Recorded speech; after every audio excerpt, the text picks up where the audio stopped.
kind of mentioned the thing that he was maybe most disappointed in. He felt like the tackling was a little off today. Is that kind of what you saw from the field level? Yeah. No, I mean, tackling was at an unacceptable level. And for as far as we are in the season, as much as we've emphasized it and worked on it and stressed it in meetings throughout the week in practice, it just wasn't at a good enough level. Is it just a matter of guys putting themselves in the right position, or position, attitude going to get it, and just wrapping up? There's so many things that go into it, but the bottom line is we just have to tackle better. Does this defense just have like a different level of confidence that going into halftime, you're trailing, you're struggling a little bit, and then in the second half, totally different look? Gosh, I don't know what it was, but that first half just, I don't know if it wasn't the energy, but just the execution wasn't there. And then coming out of the second half, he felt a little more juice, a little more energy. So we got going, and we just feed off each other, offense feed off it, and you can see the result when that happens.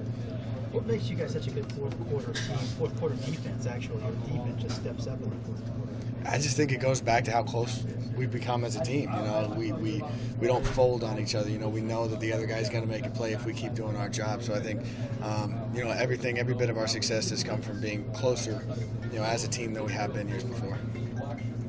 Josh, Mark mentioned adjustments, and you mentioned it earlier. What's the trust level when they come in at half and throw a bunch of different things? Here's what we're going to do.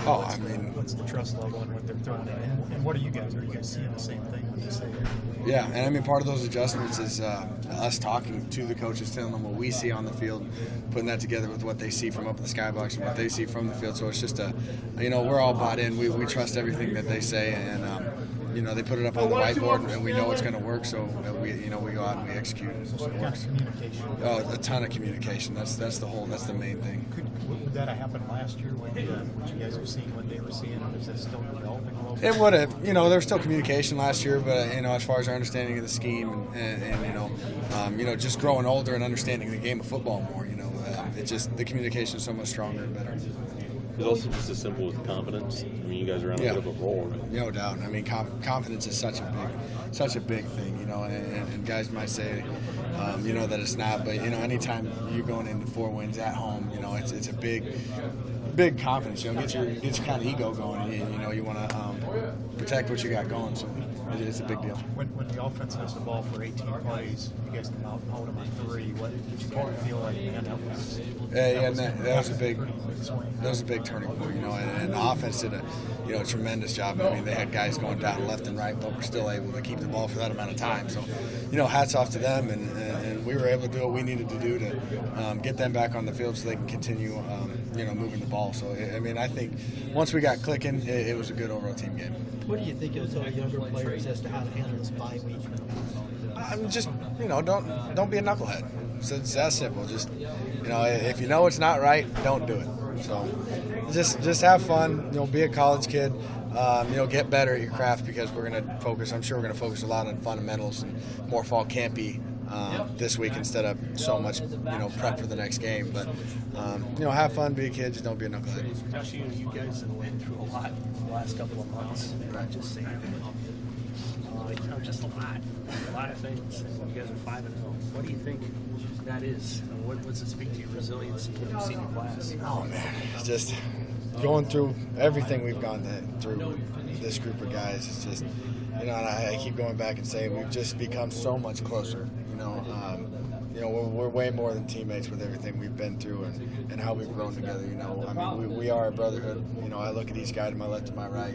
Those are the guys I'm going to fight for. No matter what the situation, no matter what they did, no matter what I did. So we're just so much closer.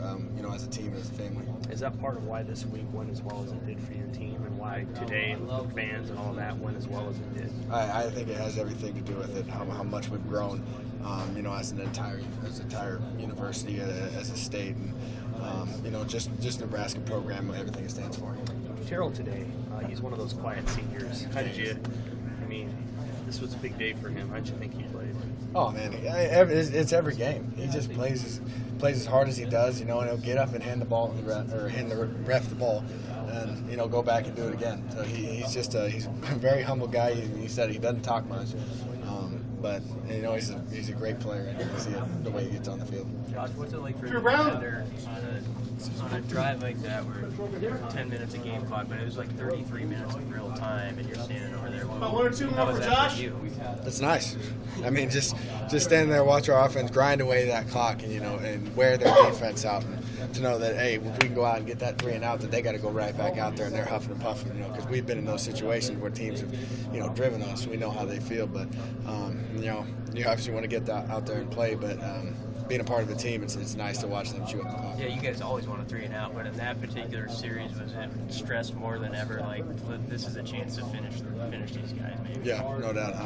The offense just put that, big bloat on that whole drive, and to get that 3 and out, just gave, I think, the stadium and the sideline just that extra energy that we need to finish it out. Josh, Last one for Josh. 16-10 in the second half. What was the level of panic from you guys? And then that's the difference from last year. Is there wasn't any panic on the sideline. We knew what we had to do, and we went out and executed. There wasn't anybody yelling at each other or wondering what's going on here. There, people running around. It was calm. We knew what we needed to do, and we went ahead and got it done. 5-0 going into the bye week. That's just what you guys wanted, wasn't it? Perfect. Couldn't ask for anything more. Thank you. Yeah. Josh, dig the shirt. Yeah, where do I